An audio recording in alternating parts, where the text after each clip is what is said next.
Are you unhappy with the aesthetics of your environment? Do you find your surrounding space to be functionally and psychologically draining? Do you feel the need to add creativity and innovation into your space? This interior design course is structured to help you redesign and transform your existing environment to be able to better reflect your personality while catering to your needs.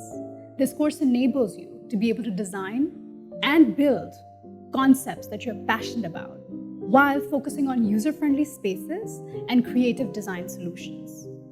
My name is Sophia Wanchamir.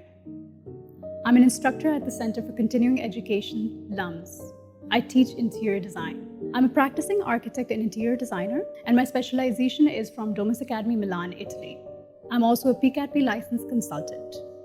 In this course, students will be able to express themselves through visualizations, freehand drawings, collages, and mood boards.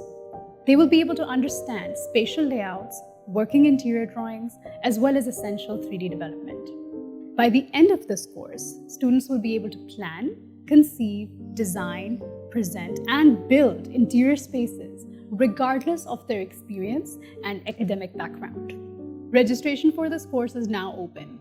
Rest assured, it'll be a fun and engaging class. So please sign up at ces.lums.edu.pk.